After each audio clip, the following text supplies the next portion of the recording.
Okay, welcome everybody to another episode of the Earthen Hand video podcast. I am Scott Howard with earthenhand.com, and today I'm so elated and overjoyed to welcome Arturo and Lydia Ponce de Leon, two wonderful architects and bioarchitects in this field of architectural construction, moving toward higher consciousness. So thank you for being here and taking the time to meet with me today, you guys, and welcome. Thank you so much. We're happy to be here with you, sharing all this information. And there is so much information, and we're very happy. Thank you so much.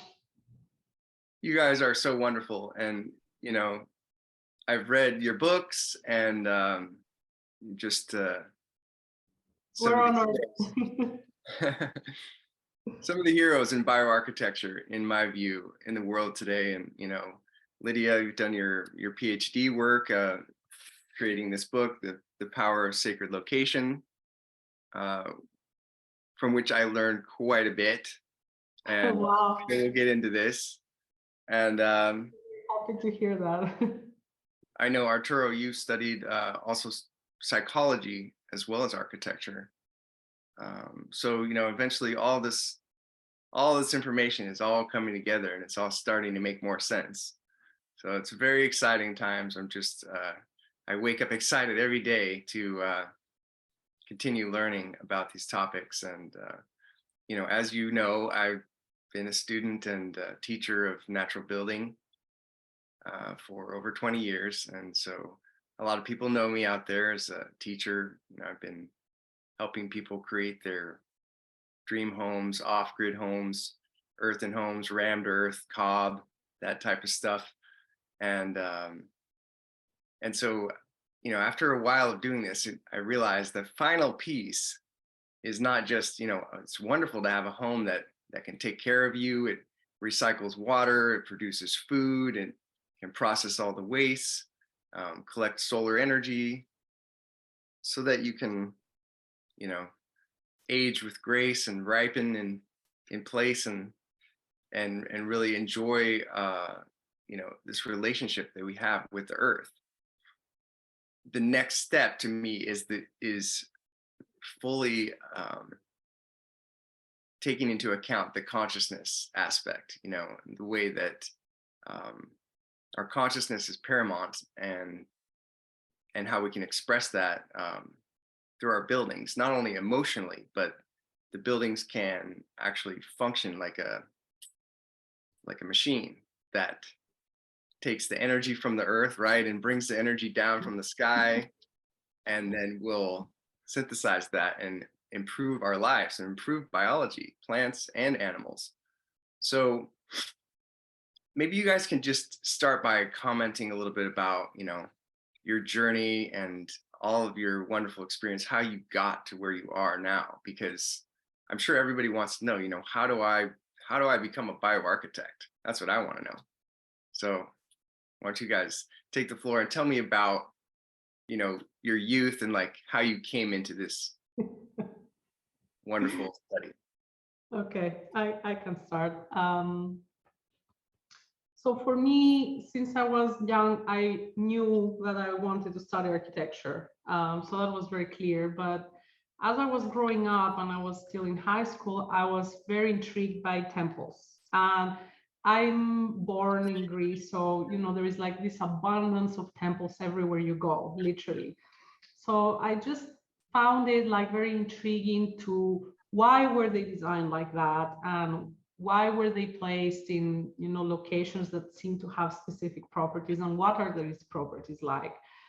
And I just felt there are so many unanswered things, and I was not satisfied really with what I was reading. So I ended up studying architecture here in Athens, Greece, and then I did a master in sustainable environmental design. That was in London, but my craving was not fulfilled. I was not feeling satisfied. from there on, one thing to another led me to just start a PhD with a professor that was very open-minded. So I had two professors, one in geophysics and one in biomedicine.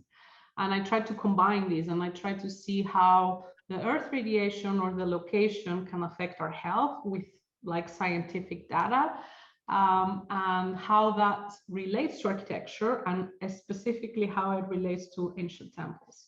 And how can we replicate what we can learn from temples? But at the same time, when just before that happened, I actually had just moved into a new apartment. And by new meaning, it had just been constructed. It was freshly constructed. And after a while, I started getting very sick in there. I had some like autoimmune things going on, and I also couldn't sleep in my own bed. So I ended up sleeping in the floor of my second little room. That was my yoga room, like extremely small. You couldn't fit a bed there. And I was sleeping on the floor for 1 year because I couldn't sleep in my own bed. Absolutely crazy, but I could sleep there. And I started researching everything I could. So I started doing different trainings out of Greece and in Europe and internationally, studying geobiology with the best experts. And I also there visited Dan as well to see his side and his interests. And I ended up doing a lot of trainings in various things that also included, by the way, for people who are watching that maybe you can relate to that, off-gassing of materials. I'm sure you are a natural builder and you know what I mean, but many people maybe not. So what happened is that there were, cabinets in the kitchen and closets that were made with synthetic wood or plywood, and that's full of formaldehyde. So because it was a freshly constructed building, it was off-gassing 100%, and I didn't know that. So that was part of a few reasons that were like causing me my health issues. And eventually I did get to do an analysis of my bed area, and actually there was underground water, and I also had metal springs in my bed, which was really acting as an antenna. I measured my body voltage there, and it was like many times higher up because of the EMF, also the artificial EMF that it was literally conducting. So it was a whole series of things. Toxicity from materials is real. Having an impact on your health because of the location of the place is real. And because of that, I was forced to go deeper and find firstly answers for myself. And that eventually ended up in, I was putting together my company at that time that was healing architecture, and I was interested in spaces that can heal. So that's more or less my path. There are many bits and pieces of that, but that's my main path. And I was trying to decode what is the technology of ancient temples, what is really sacred space, and how can this be like, let's say, manifested or materialized in modern architecture. So then at some point I met Arturo, and he will share his path, but we literally put our two paths together and we created Geophilia, which has like all these different aspects that we try to synthesize. Thank you. Wow. Yeah. A great travel. That makes sense. How you came out of this like kind of a crisis, and you realized the need to understand all these different forces. You were working with poisons, yeah, and energetic aspects, electrical aspects. So wonderful story. Thank you for sharing. Yeah, my story is different than Lydia. Since I was very, very young in meditation, yoga, all these type of things. So when I was 15, I had a Kundalini experience, and from there I started to devote my life to the spiritual world. Before that, I was not so sure. So I studied telecommunications engineering because I really like computers and all this world. So actually I was working in like companies, big companies that I will not mention their name because corporations. Corporations, yeah. Anyway, my spiritual path was stronger, so I dedicate since then my life to sacred geometry, because I felt that sacred geometry has both the masculine and the feminine, the intuition and the rational part, both of them. And at that time, that's more than 20 years ago, some internet, some books, some videos, but not as much as now. And I was reading everything that I just crossed there. And I had a very good community, spiritual community, focused basically on, you know, like Hindu traditions, Gurdjieff, Fourth Way, like that type of path, like not, Yes. like very interesting path for me. And what I found is that this sacred geometry merged both, you know, the mathematics and also the more esoteric, psychological, deep part. And then I met Van Winter online through this research. I was reading everything about sacred geometry, anyone that was talking about, you know, sacred geometry. And that has been like my path since 15. And that's why I studied, after that I studied psychology, and eventually I studied architecture. But the main path has been sacred geometry. So I was traveling all around Latin America teaching sacred geometry since 18. And I was studying and teaching, and this was very interesting. So I made, the first company was Psychogeometry, and we were using sacred geometry to heal, and with doctors and with, you know, like medical doctors, and it was very interesting. So that was my path. My path was more experiential, and then trying to understand why this was happening. And then from there, I made another company, Arqka, was mixing sacred geometry with architecture, like blending them for many, many years. And eventually I met Lydia, and we created Geophilia, which has like all this background, my background, her background, and we create this system, which is harmonics, like the science of space harmonics. And we have gone through many, many hypotheses and theories about how actually this works. And it's very crazy if you think about it, like a normal guy just think about it, like how can geometry affect our consciousness? We are not used to thinking those terms. We're literally, this is a very crazy thought if you think about it. It's like, if you live in a pentagon, I'm going to be a different human being than if I'm living in an hexagon, or if I live in a cube or in a circle or whatever.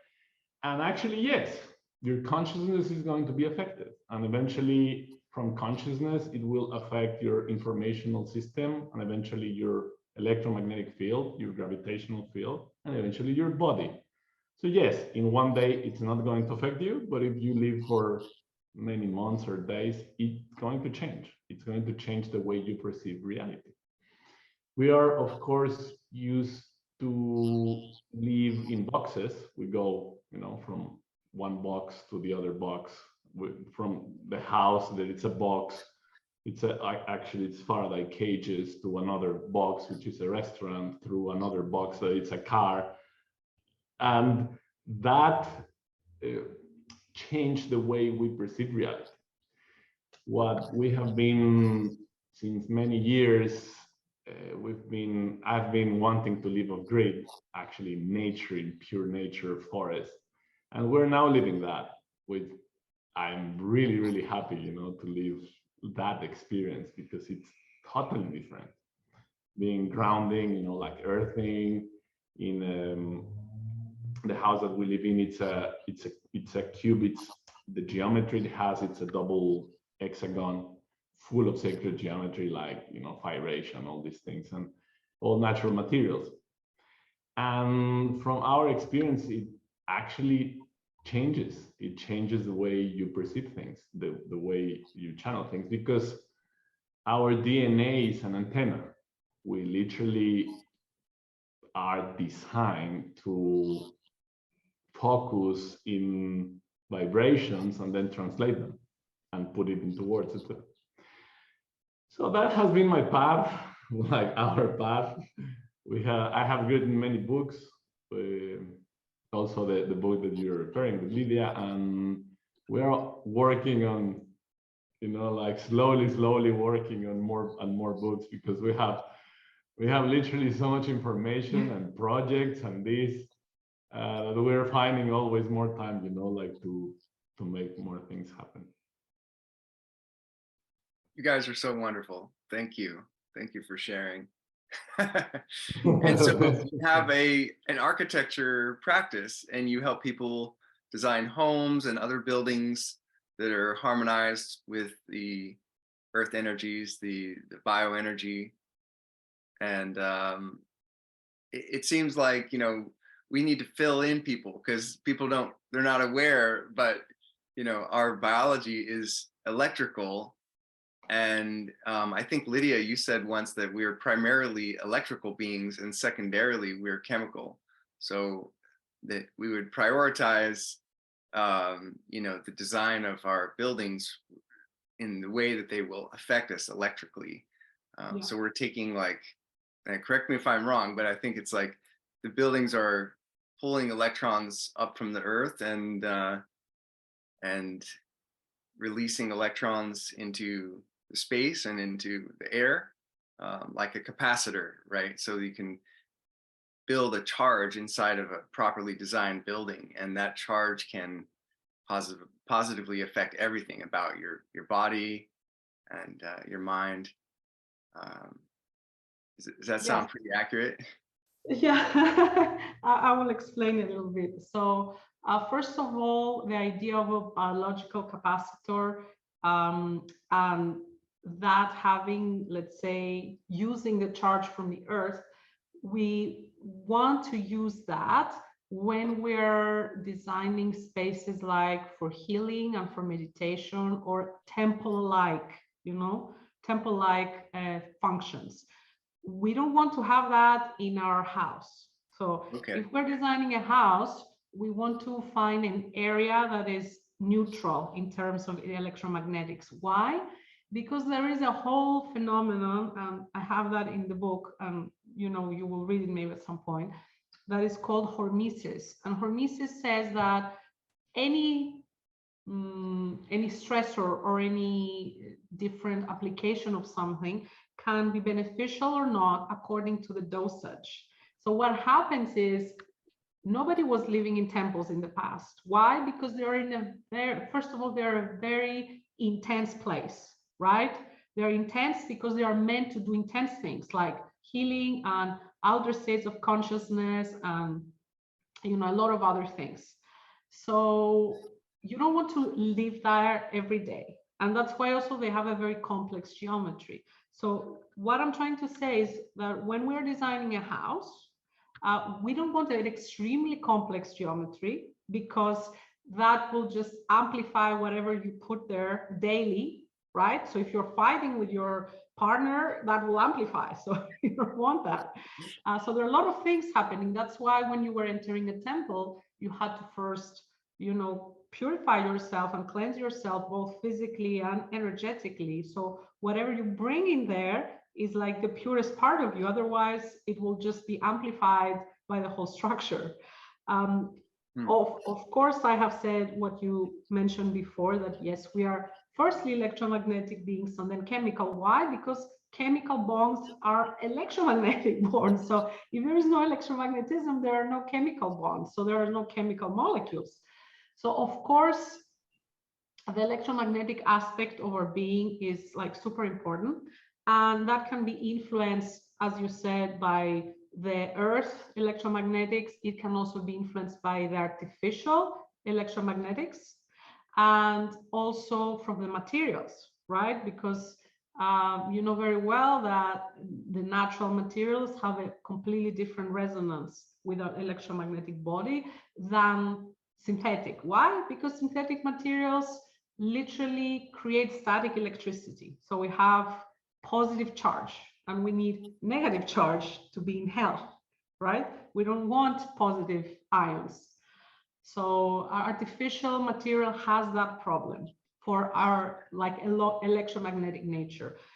But I would like to add here another layer. So apart from the electromagnetic aspect, which is what we call the physics of quantity, something that is measurable and quantifiable, we have also the physics of quality.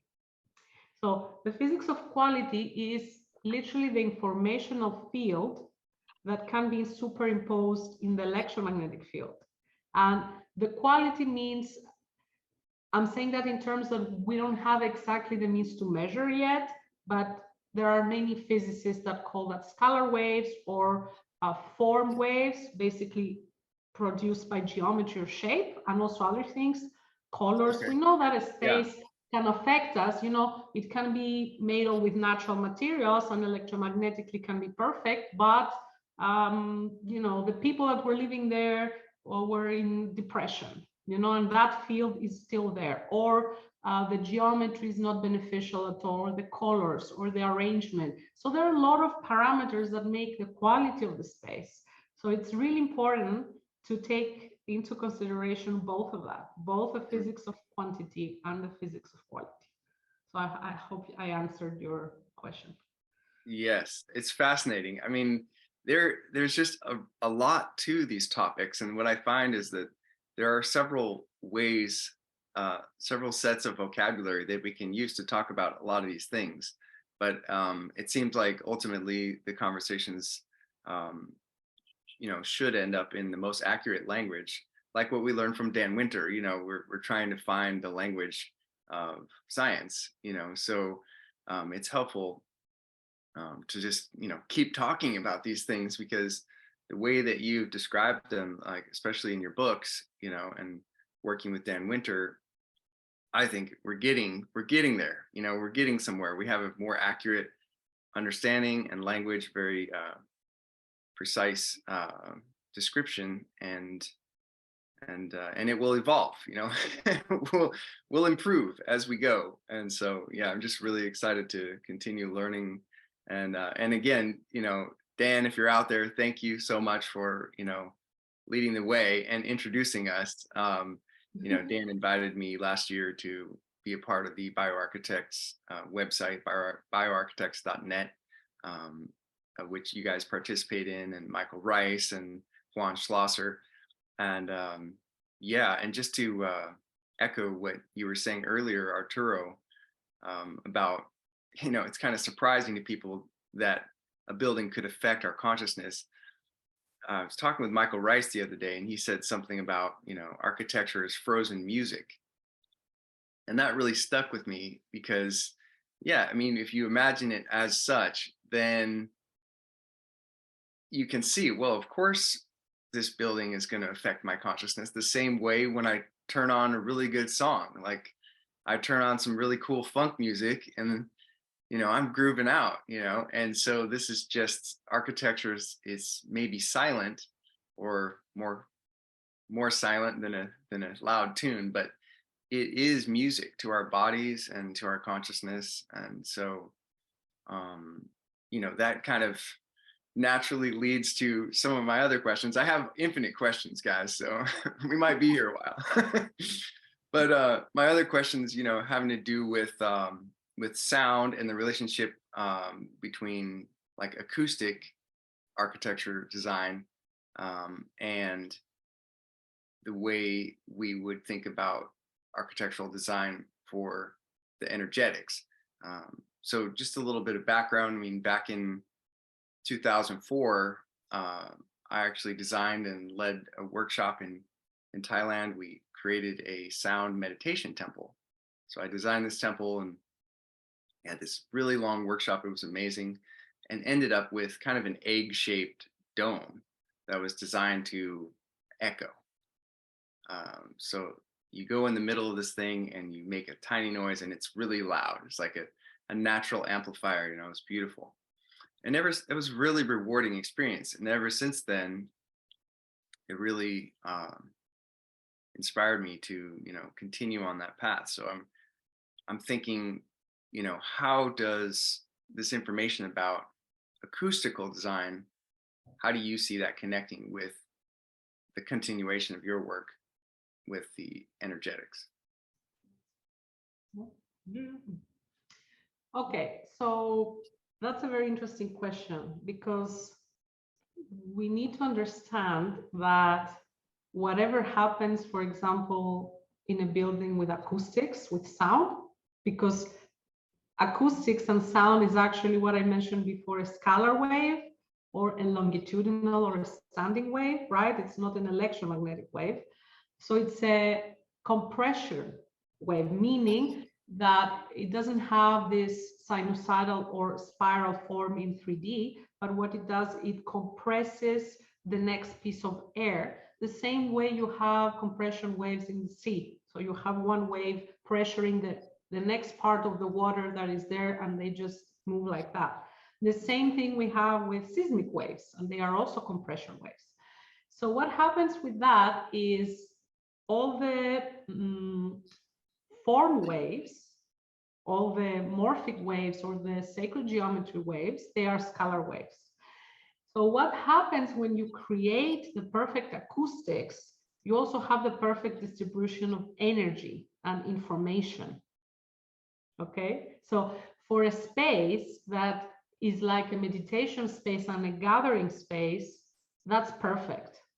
So it's a great goal to accomplish when you are creating a temple or as you said, a sound healing space. Of course, sound healing, but even just a meditation or different forms of healing or gathering, like in a group as well. So that's really important. But again, I will just note that because sometimes people get confused. You would not want that in your daily house, because again, then you get to amplify a lot of things that you don't want. So you could have your own house and then have like a kind of external space adjacent or a little bit further that you can place that one in a strong, powerful electromagnetic location of your land, and then make that with perfect acoustics. But that's like for you to visit, to meditate, or to gather with some friends and chant and do a group meditation or a group healing or things like that. So that's what I would say regarding perfect acoustics, finding that sweet spot, right? Fascinating. Very good. Yeah, that makes sense. And I didn't want to lose this. Earlier, I flashed this on the screen while you were talking, Arturo. And this is one of the other books that you guys were involved in writing. And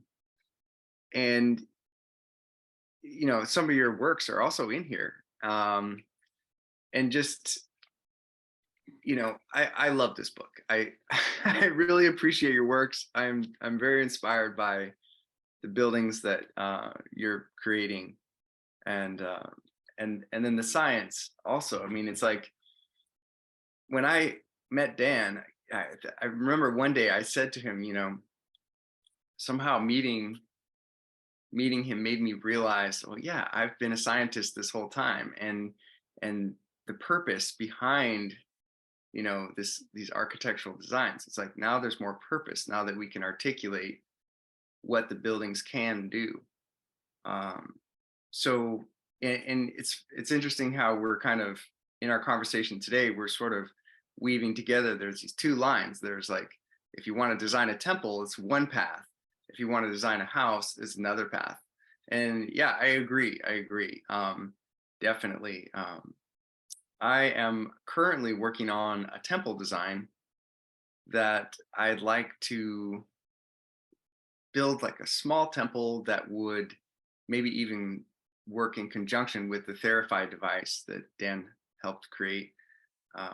So I'm really interested in that topic, but over my whole career, mostly working with people's houses and maybe some small buildings in people's backyards that are kind of a multi-use space, maybe sort of like a temple, but more like external bedroom, detached bedroom type structures. But, as far as, your process when you guys meet your clients, maybe you can give us a little sneak preview about, what your process is like, when you get into it with them. I mean, what I do when I meet my clients is I turn off all of my, opinions at the beginning, and I just listen to them and I think about what are they bringing to me. I tell them, well, what do you have, like, what's your vision? Tell them to write something down, bring me some photographs or some sketches, but I want to hear about your process, because you don't have to reveal all, but I'm just really curious. Now that you're mentioning the book Sacred Geometry and Architecture, it was like 14 years, like of work to make. I mean, it has a lot of projects from many, many years. Writing it was, of course, not 14 years, but the whole process to end up to create the book and the information was 14 years. And we put together, like the best information we had at that time. Now we have more updates with many things that has come up, in science. We're also working with different physicists, like, of course, Dan Winter, but also we're working with Nassim Haramein and other amazing physicists with theories regarding the space-time, what is the geometry of space-time, and how all these blends together in more scientific terms. And in this book, in Sacred Geometry and Architecture, I remember we put like all the details of how we read, not only the client, but what is the procedure that we use regarding the design of a project. So what we do is that we do a client analysis, like this, what you were describing, like the approach with the client. So we do a deep reading of the client, both psychologically and in more subjective terms, but we read his voice, like cymatics. We read when he was born or she was born. Like, we have a lot of information that is subjective. So we do this client analysis, and then we do a land analysis. We do a research of what is the best place to be, to put the house or not, if there is some underground water, if there is falls, like what is there in the land. So we use different tools, different materials to make the reading, and then we blend these two and we create the architectural design. Like at the beginning, of course, a schematic, and then volumetric, and then eventually the plans itself, the renders and videos. And we can go to executive projects, engineering, etc., etc. So we have done many, many projects. So the other day I was checking, I think we have done like 80 projects or 90 projects. Wow. So it has been a long, long path.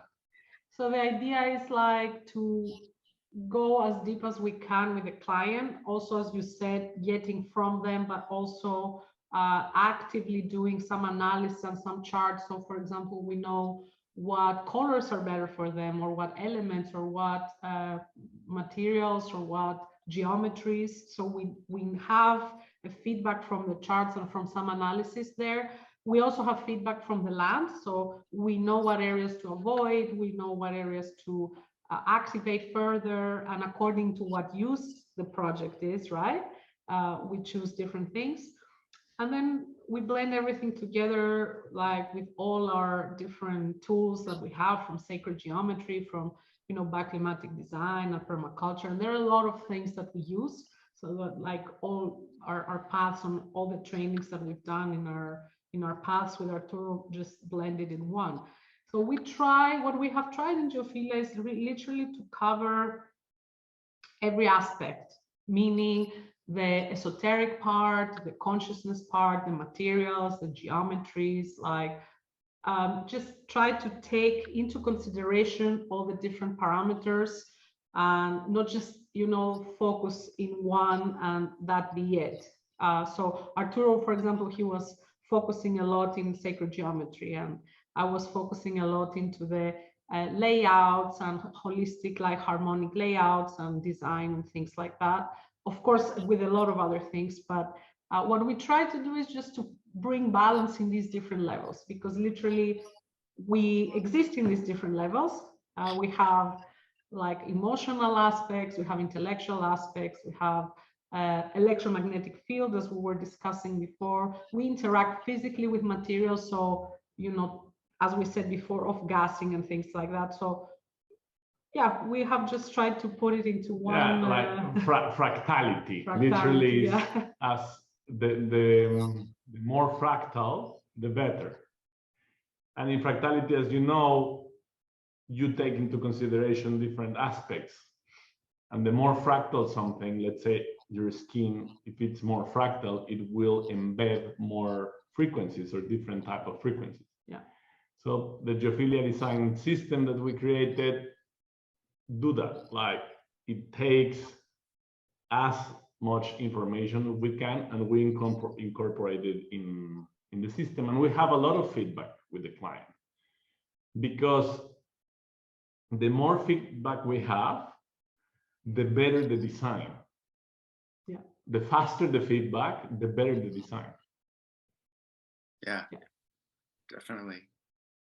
And so geophilia, would that mean like the love of the earth? Yes, that was like our intention, to be able to design and create like architecture that is in harmony with the earth and is in harmony with the people living on it. So it's like these three elements together, the person, the land, and the building itself. So trying to bring that into coherence for the best result for everyone, let's say, right? Not just for us, or not just for the land and for the building. Beautiful. Yes. Yeah, and I'm glad we're talking about that, because there's really just so much to it. It's not just the design of this building. It's like, where is the building, and how are we interacting with the earth, and how are we, you know, being grateful for everything that's given to us from the cosmos, the sun and the earth. And so you know, it ends up being that, like you mentioned permaculture earlier, which I've studied extensively and worked with quite a bit, and how to place a building on the land it's a very involved process, you know. And recently I got another teacher, another mentor, this guy Art Zipperer. He's a dowser, and so I got in touch with him, and he gave me some dowsing rods. So I'm practicing with my copper dowsing rods, and you know, I'm a beginner, but it's just wonderful to realize there are people that are, you know, very advanced in this, very advanced, and can even douse things remotely, which I was skeptical about at first, but now I've seen the proof. There are people that can reproducibly douse things from a distance as well as in person. But anyway, where I'm going with this is into a question for you about, so this is kind of, to me, is the meat of it. And I didn't want to start with these questions because to me, it's more complex, but you know, moving toward, as we move into the future of bioarchitecture, there are a number of instrumentations that we can use. Instruments like, you know, electrostatic meters and ground current meters, and then also the Flame in Mind software that Dan and Patrick Bott invented with the you know, antenna that measures the microvolts in the air. That's the equipment that I've been using lately to measure buildings, and there are many other pieces of instrumentation we might use that you mentioned in your book, Lydia. You know, like, you know, measuring the radon or the radiation, and correlating these features that we find in the earth, the telluric lines, the magnetic lines, the electrostatics, with you know, different locations. You notice temples tend to center around these hotspots, let's say, of different types of energy. So moving into the future, how do you guys see the measurement aspect coming together? I mean, what types of tools do you see as being the most important tools, or can you give us a list of the most important tools and how those tools might evolve? Like, could we evolve into maybe reducing the number of different instruments that we need and have just one instrument that can measure all these things eventually? And then integrating that also with the human body as the antenna using techniques like dowsing. Can you elaborate a little bit? And Sure. thank you. Well, when this one device comes out, I will be the first one to buy it.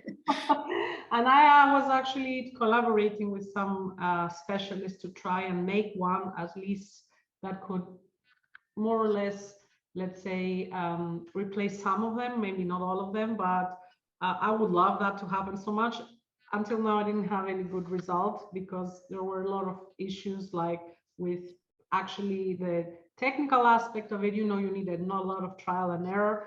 But anyway, I think really in the future, we will have devices that will measure scalar waves. There is already a professor, Konstantin Mail from Russia, that he wrote a whole book on scalar waves. His work is really fascinating. We already know that, and that's already expressed by him, that Tesla was working with scalar waves. And I think this is the future. And by being able to measure the scalar waves, we will just be able to know if this is a good area to build or not, if this geometry is good or beneficial, if you like, or not, you know. So I think that will kind of solve a lot of things. And scalar waves is like, in most conventional scientific communities, is like a forbidden issue, as is other things like unified physics and how sacred geometry has to do with, you know, quantum mechanics and things like that, that are still, even though they're kind of proven, they are still like, you know, it's the medieval era of science in a way. So I think that will be lifted in a time. I don't know how long that will take, but it's slowly happening. And I see it happening, and I think many ways of looking at science will change. We are also, you know, getting into this age of Aquarius, and Aquarius is all about technology and the future. So I think a lot of things will change from, you know, what we believe science is, which is like a faith, religious style of science, going to really exploring very cutting edge technologies that I believe there will be a day, you know, that you will have an app in your phone and you will be able to scan your whole house and it will be able to tell you everything, right? So, but we're far away from that today, but I really think it will happen. And I think that will be mostly based on scalar wave science. Something also to mention is that nowadays there is a whole tendency to start using fractality in facades and start using biomimicry and start using all these sacred geometry patterns in facades, which is gorgeous. And also the future of bioarchitecture will, or it's very linked to how advanced materials can be. Because nowadays, even if you design something absolutely amazing in bioarchitecture terms, you know, like really organic, etc., yeah, it can cost. Oops, we lose focus. It can, to build that, it can cost you a lot. Yeah. Yes. Like, yes. that's one of the reasons why many clients, even though they have this dream of organic bioarchitecture, they end up designing 90 degrees square rectangular houses because of the cost. But very soon, I like we know that very soon this is going to change. The materials that we use are going to change. It's not only concrete to build, you know, big structures, steel, etc. You can use also earth, etc. But materials, the quality of the material is going to tell us what we can design. Yes. And when we go into carbon fibers, we're not very far to publicly and commercially start designing with carbon fibers. Now they're doing these 3D printed houses. I was just about to say that. Which can be, you know, it's like the beginning of, but imagine having literally nanotechnology, intelligent materials that are very light, are very strong, and you can program them to be bonded in a way, and you can change, you know, you can change the material and change adaptable architecture. I think that's where it's going. I actually just wanted to mention 3D printing because I do think that will change a lot when we are like in a big scale, right? And it's affordable and everything, because you can easily build more extravagant forms rather than boxes with far less cost. So I think that will change a lot the way we do architecture. So the more organic forms will be far more easy to do and far more in budget. But I think the next stage or phase in architecture will be definitely like architecture that can literally react to circumstances. Like it's adaptable, so we don't have, as Goethe said, and you mentioned before, architecture is frozen music because music moves in time, and when you freeze that, you have the proportions that make the music notes. You freeze it, and of one moment in time of that, and you have a building. But what we're going to see in the short future, I think, we're already seeing it in some places, in facades mostly, we will have architecture that changes with time. So we could have buildings that rotate according to orientation, and their shading devices move around the year, and they change all the angles and their shapes. And or, you know, when you have a lower sun or west sun, and you know, they almost close completely to protect you from glare. There can be all sorts of things. And I think this is the next step, absolutely. So literally, the buildings are passing from 3 dimensions to 4.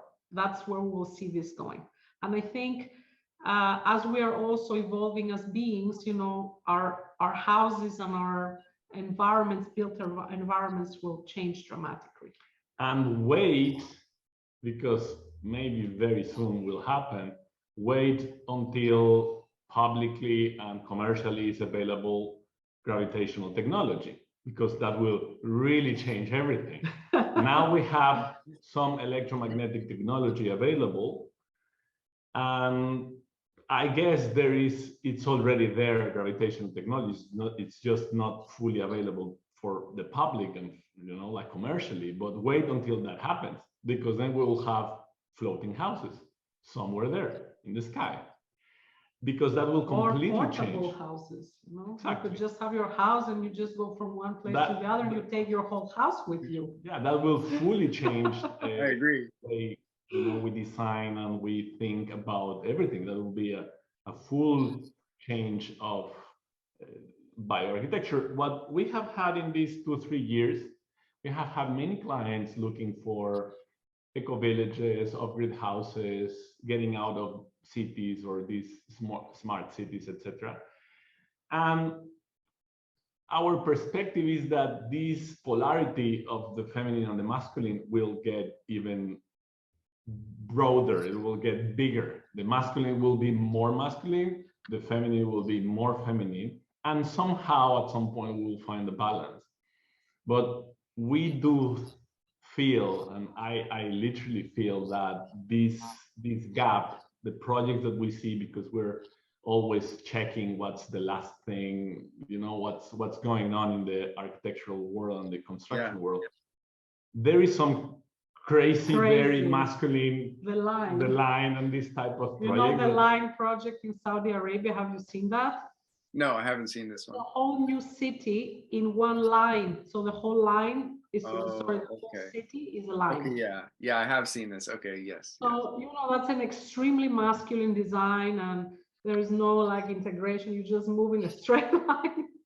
Which is what I'm referring from the very extremely masculine, the practical terms, but also there is far more feminine, organic curves, architecture design.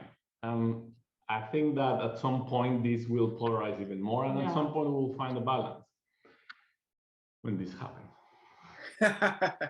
I feel that, yes, definitely. And I'm always talking about the future a lot. And honestly, you know, most of my friends, they're very skeptical. They think that I'm just way out there, you know, but it's because I'm aware that there are a lot of technologies are very on the edge of being released. And, you know, like Jay Dubinsky and a lot of these energy technologies, you know, Eric Dollard and their electrostatic machines, and also the Tesla turbine. I hear there's a Tesla turbine coming out like this year that will be commercially available that is an over Unity device. So it's hard for us to really understand what is possible with over Unity, or, you know, like you said, anti-gravity. They're kind of one and the same. Like if you have anti-gravity, you have over Unity. But yeah, I'm thinking ahead toward that, and I'm often thinking about you know, just what is it that I really want? You know, if everything was possible, it's like, well, of course I would have a floating house that could float on the water or fly at low altitudes above the land and then land on the ground wherever I like, and I could sleep in different locations. And I think that, you know, also going back to, like I said, you know, the gratitude for the earth and our bodies and our DNA, our ancestors. You know, when you go somewhere warm, at least somewhere warm on the earth where there's fruit growing, it's like you don't really need a whole lot of stuff anyway. You know, our bodies are already so perfect, you know, and the experience of being here and on this plane is incredible. So it's like, how can we just move toward the augmentation of the positive aspects of being here? I mean, people just need to be warm and safe, and also, you know, dealing with like the human waste, you know, is a huge topic. So all these technologies will become a lot easier with over Unity.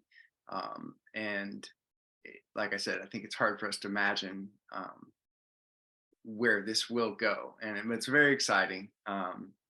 So yeah, I try to stay up to date on the latest technologies, and there's more than any one person could ever absorb at this point. There's so many new things. But yeah, just going back to, again, the ancients and the ancient building designs, that, you know, I think we have no idea how old a lot of these buildings are across the earth, but they are super incredible. And like I've been to you know, India and Angkor Wat and places like this. You mentioned the fractality of the designs, and I think it's quite clear that the fractality that you see, you know, where you see like one shape and then it's repeated smaller and smaller and smaller, it's so much detail for them to take the time to create that over and over and over again. It's clearly, it does something, you know. It's clear that they understood already where to put the buildings. We've confirmed that, you know, by the measurements that you guys have done and shown. You overlay the map of the measurements of the earth and then where the sacred locations, the temples, ancient temples, are located. And then the fractality of the building design itself. It just seems so intentional, you know. Clearly that is increasing the effect of the building. So and I think that, you know, we can have fractality in everything in our life, right? We can build that into the home and the temple and the way we move. And Dan Winter always talks about this, like creating everything in our life like a rose, like making a map of our life, of our bedroom and our house, and making it like a rose. And how even a city, like he mentions, Prague is sort of rose shaped when you look at the city of Prague from above. So anyway, those are my thoughts about fractality. I mean, if there's more you could add about the fractality, I think that's a pretty compelling. Regarding temples, well, temples were definitely made as resonance cavity antennas. The best way to have the most efficient antenna is using fractality. I mean, that's proven in science. Literally, you compare one design of antenna with another, and the one that has the high fractality is just far more efficient. And our DNA is a fractal antenna. And of course, we have that embedded within us. But temples have specific functions, that one of them being the shareability. So, okay, we want to be able to share waves with higher dimensions, literally. So that's why you see all these repeating patterns, in my opinion, and they are like pointing upwards. And you look at them, if you look at them in a more neutral way, you will just think, oh, this is like electromagnetic factory, or it's just it's full of antennas, you know. It literally has that aspect to it. And by the way, I have like a course in Resonance Science Foundation that is called The Sacred Science of Ancient Temples, where I like literally try to decode what are the three main aspects of the temple. So one is the location, and the second part is the building body. So we see material properties, of course, the geometry and the shape, and also the dimensions.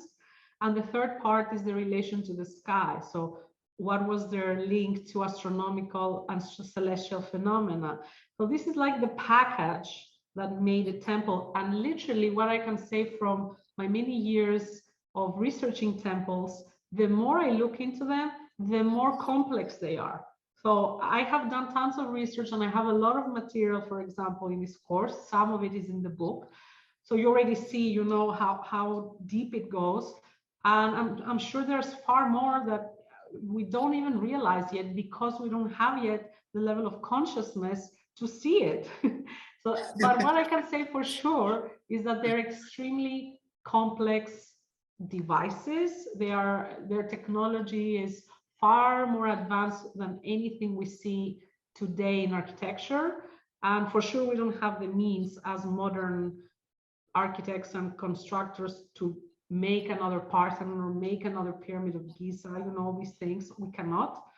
And what I'm trying to say with all that is, for sure we want fractality in architecture, but again, we don't want our house to have the high level of fractality that the temple has, because it's so intense. And my feeling is that if you don't operate kind of 24/7 in this high level of consciousness, it can be too intense, and it can actually be problematic instead of beneficial. But for sure, some level of it, or, you know, using golden ratio or some level of fractality, for sure. A home, usually for most people, is also meant to share things. Fractality is also shareability, so you do want to share with your friends and family, but it's not like the same way you want to do the temple design. Got it. Yeah, that makes sense. I think Michael Rice mentioned the other day how somebody had tried to live in the septagon house, a 7-sided house, and they literally like lost their mind. It was, you know, they had a divorce, and it was terrible. So, and then Dan Winter always talks about, you know, people who've tried to live in hemispherical structures, which also, you know, if it's a perfect half sphere, is kind of like a charge isolating shape. And I guess that is also not good for the human being. Absolutely. What we have seen is that every person, every family, every group resonates with different geometries. The important point is how to find what is the best geometry for everyone. Yeah. Let's say if you want to build a house from scratch, you can find what's the best geometry for you at that time, because of course this will change if you change. Mm-hmm.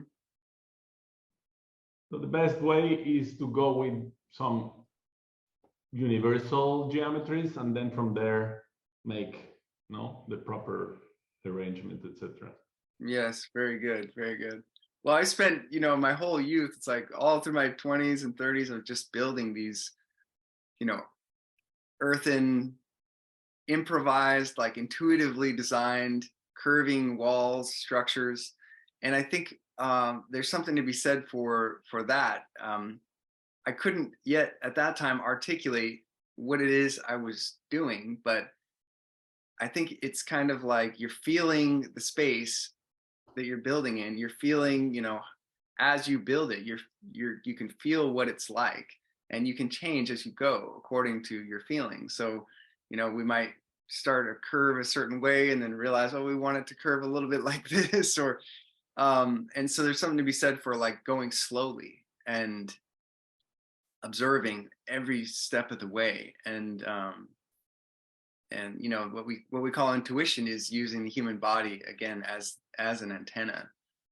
So that's another way of articulating it. But yeah, I'm just super jazzed to be on this journey and participate with you guys. And there are a lot more questions I could ask, but I want to just open it up for you guys also to say something about I guess what it is you feel your mission or your message, your main message to the people of the world. What would be your highest vision and message that you want to leave for everybody to remember? I would say that like as humanity and as like the whole planet together, I think we're going through challenging times that are like testing us. And I think this time is a time more than ever to come back to a sacredness in our life. By that, I don't mean anything religious. I mean a sacred intention, a sacred way to wake up in the morning, whatever that means for you, spending some time with that intention, having that when you have food, when you look at your partner, and bringing also that sacredness in the space that you spend time in. I think that's really important. With epigenetics, we know that 99% of issues in our health comes from environment, and environment meaning our thoughts, emotions, so the environment that our cells exist in our body, but also the environment that, all the colony of billion cells that we are is literally in a petri dish that is our building. And whether you can have, a perfectly harmonically designed house from scratch, or at least, have it somehow redesigned or remodeled or add things, like geometry and some things that will just raise the harmonics of the space, can literally help us and support us, and especially in these challenging times. So finding the sacredness in our day and in our daily habits, and infusing that in our environment, so we can have this double support to go through these very intense and transformative times in our lives. Yeah, for me, the final words will be, what I feel humanity is going is to these polarities. One is these smart cities, fully controlled, fully automated. For some people, they like that lifestyle, it's okay. But for all the rest of us, I think we're going to a decentralized, autonomous organizations, fully decentralized, fully cryptocurrencies, fully, autonomous financial, ecological, permaculture, regenerative systems. And I think both worlds will coexist. I don't think that one is going to take over the other. I think it's going to be these two worlds, and every person will resonate with one or the other. And I do feel that more and more through this crisis in 2020, more and more people woke up about the possibilities of actually another type of lifestyle. Instead of going more and more into these smart cities and all the control that they ask for, more freedom outside the smart cities, in nature, off-grid, etc., etc. Fully, you know, like full commitment to communities rather than full commitment to robotics and artificial intelligence. So that's what I think. Make a wise choice. And we're very happy, you know, to be here. Thank you so much for sharing this time and with us and having, you know, more information coming. Thank you guys. Thank you so much. You're so beautiful and wonderful message, beautiful message to the world. Thank you for sharing that. And it really gets to the heart of the thing. So thank you guys. Appreciate you. Thank you so much and all the best. Thank you. Thank you.